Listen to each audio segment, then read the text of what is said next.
네, 안녕하세요. 네, 최승인의 계사입니다. 오늘 여러분들하고 올해 봤었던 2024년도 공인회계사 1차 시험 그리고 총평 그리고 이제 해설 강의를 진행을 하고자 합니다. 먼저 총평부터 여러분들하고 진행을 할 건데 이런 말씀드리기 전에 일단 여러분들 정말 수고 많으셨어요.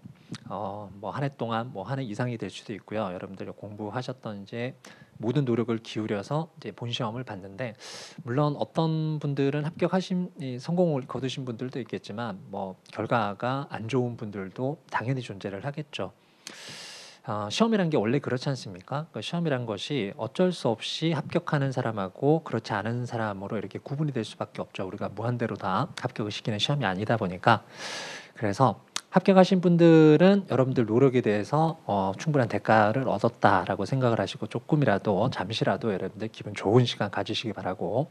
자, 반면에 합격하지 못했다라고 해서 여러분들이 좀 혹시라도 이제 본인을 자책하거나 하시는 일은 아니었으면 해요. 물론 어떤 분들의 경우는 스스로 생각하기에도 충분하지 않았다라고 생각하시는 분들도 계시겠지만 뭐 그런 분들을 제외하고 나머지 분들은 열심히 하더라도 어쩔 수 없이 모든 사람이 합격할 수는 없는 시험이었다. 그래서 올해는 운이 좀 좋지 않았다 이렇게 생각을 해주시기 바랍니다. 너무 자책하지 마시고 아무튼 시험 볼 때까지 여러분들 참 고생 많으셨어요.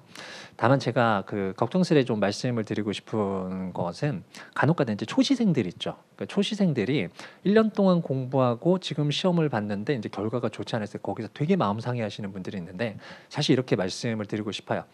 이 회계사 시험이라는 것 자체가 사실 단순히 1년 정도만 공부를 해서 합격하기는 사실 너무 양이 많죠. 범위도 크고. 그래서 초시생들의 경우에는 오히려 1년 동안은 여러분들이 머릿속에 그냥 지식을 그냥 집어넣는 과정이잖아요. 사실 충분한 이해가 도출되는 게 아니고, 그래서 시험 보기 전까지도 뭔가 정리되지 않은 상태에서 시험을 본 게 너무너무 당연한 일이라고 생각이 듭니다.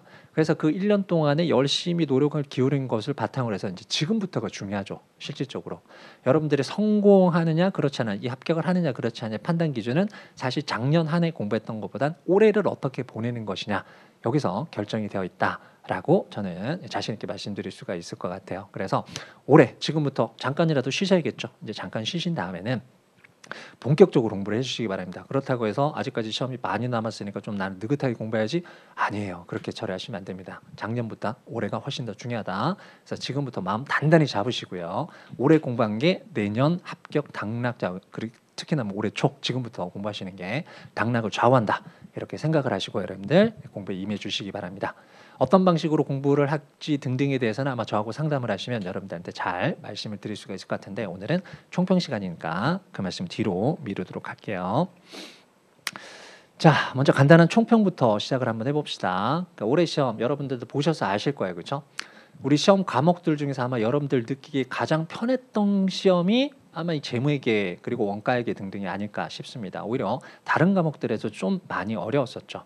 그래서 재무회계만 놓고 본다면 저는 이거 문제를 딱 받아서 그날 바로 받았거든요. 받아서 이렇게 딱 보면서 올해 시험 너무 고득점자가 많을 것 같은데 이런 생각이 들었어요. 근데 다른 과목은 내가 모르니까.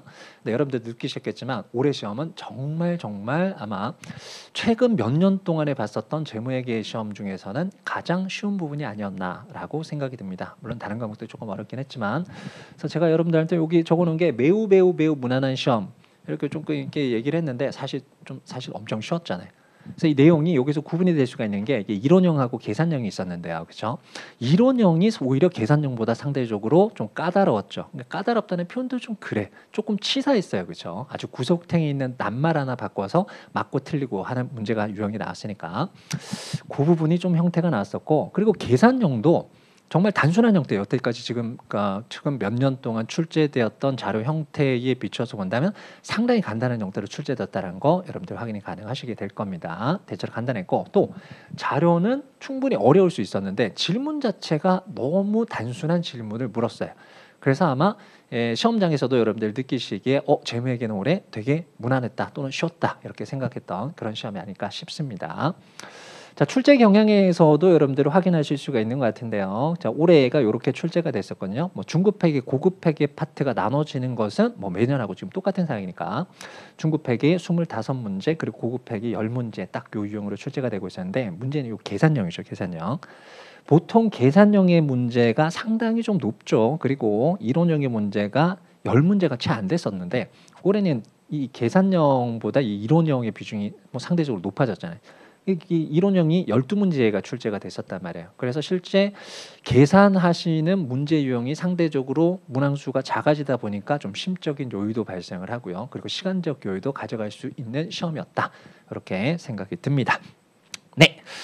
자, 이 부분 참고해 주시고요. 그리고 다음 페이지 나오는 사항은 아마 여러분들 화면에는 잘 안 보이실 수도 있을 것 같은데 개별적으로 어떤 항목에 대해서 출제가 됐느냐라는 사항인데 이 부분에 대한 크게 변동은 나타나지 않았어요. 워낙에 회계사 시험 자체가 모든 영역을 아우르고 있는 사항이다 보니까 어떤 부분 하나 소홀히 하지 않고 꼬박꼬박 출제가 되는 것은 뭐 예년이나 지금이나 똑같은 추세다라고 생각이 듭니다. 자, 문제는 이제 그러면 내년 1차 시험을 이제 준비하시는 분들, 사실 이 강평을 보시는 분들의 거의 대부분의 경우에는 이제 2차 시험을 바로 준비하시는 분 사실 관심 없으시잖아요, 대부분. 그 내년 1차 시험과 관련된 사항이 될 건데 이거 선생님들도 사실 이게 내년에 어떻게 될 것이다라고 좀 추론하기가 좀 상당히 힘들어요.